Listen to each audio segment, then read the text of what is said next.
conductors have to embroil themselves in the music that they're conducting, and that is the job.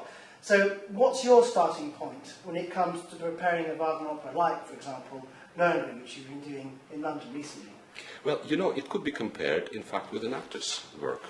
An actor receives a script. He's going to read it. And then he has to play his own role in it.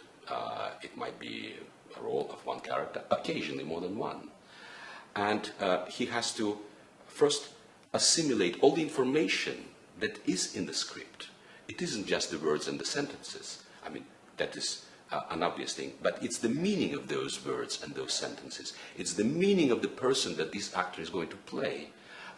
It's what's sort of to get under the skin of that character. How do you do that? Well, you use your own life experience.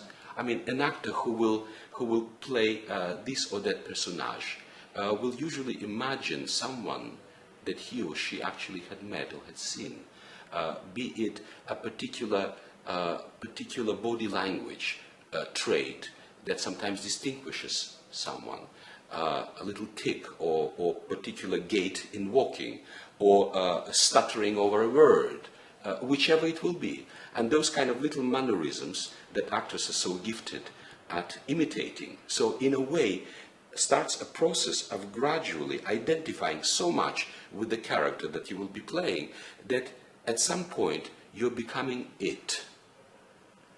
And that's when the danger comes. Because once you identify so deeply and you're becoming someone else, you begin to think that you're thinking like that person, you're acting like that person. Well, you're not. You're acting like that person, but you are not that person. And in fact, you should be, in a way, what psychiatrists like to call a split personality. One that is doing, and the other one that's standing aside, observing, anticipating, analyzing, and comparing with what has just happened. And if any of those two halves of personality is missing, then a performance will be either completely cerebral, because it only means that one is delivering very dispassionately one's lines, musical or verbal or otherwise, or one is so completely immersed in doing it that one has no control over what is happening. And so then the artist will tend to be the only one to enjoy it. It becomes a self-service. Now, I don't think that a musician's process of working with the score is any different from that of an actor. For example, when an actor will study a role and the character will be somewhere from American South, where people speak with a particular kind of accent, in a particular dialect. Well, this actor doesn't necessarily have to be born in South, but will have to be credible in speaking the dialect. That means practicing, that means studying it. And those things are terribly interesting. When I came to America in 1975, I hardly spoke English. But quite quickly, because I was living in the country and because I was living in the language, it came. And 2 years later, I was in Charleston, South Carolina for a concert.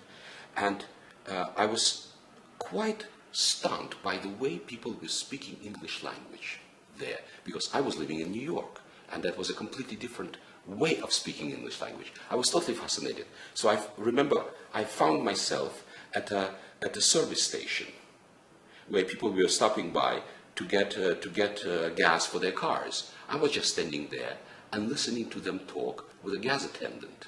And I was completely fascinated by the way the music of English language suddenly sounded so different. Well, it is exactly the same in the language of the music. It all sounds different, it all should sound different, and it is for us then to try and identify with its roots, where it was born, by whom it was created, and somehow to identify with it. Otherwise, we would then be confined to be credible only in the music which comes from the culture in which we happen to have been born, and that would be a pity.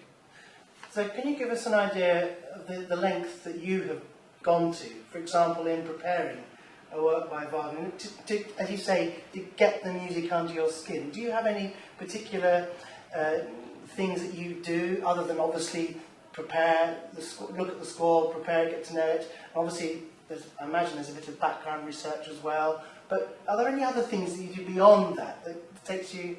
I will do anything and everything to find out as much as humanly possible. Give me some ideas. I will give you an example. In 1997, I conducted my first full Wagner opera production, and I chose it to be Parsifal, because somehow that work already then resonated with me, its themes, its connection to Buddhism, and various aspects of it. Of course, opera productions are planned several years in advance, so it wasn't that I learned it 3 weeks before and performed it. No, it took me several years of preparation. Well, I wanted to know everything about it that I could. Well, that means reading. Wagner, fortunately, has left us with enormous legacy of letters, of reminiscences of his contemporaries, lots of anecdotes.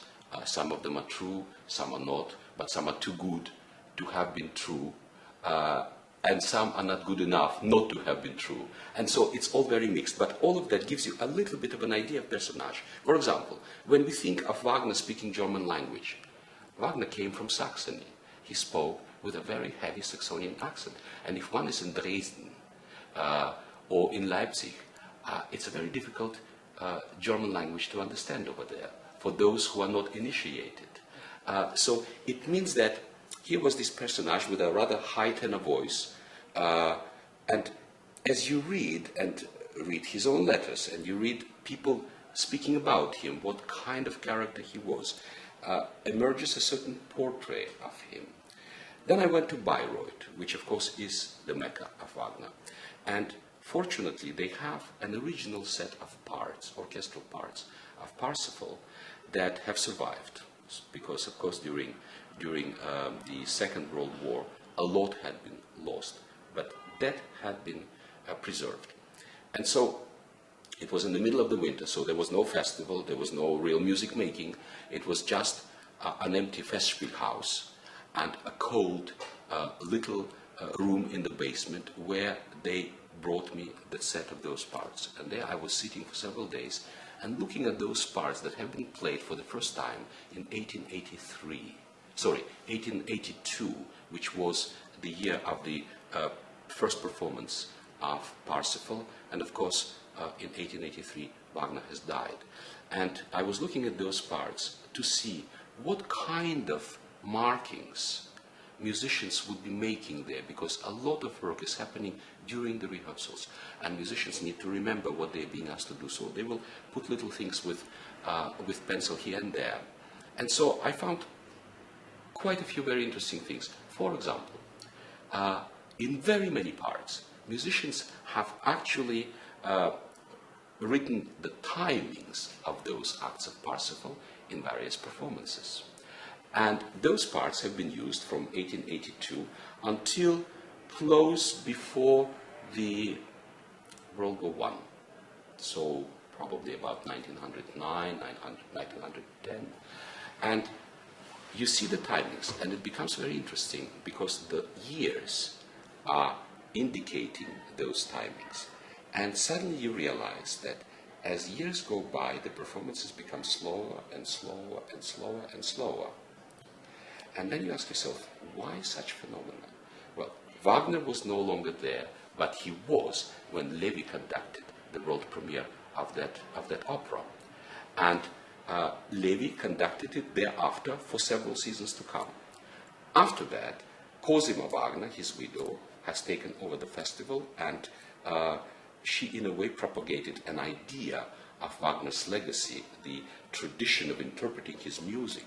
And I believe that from there starts the point of confusing the slow development of music with its profundity.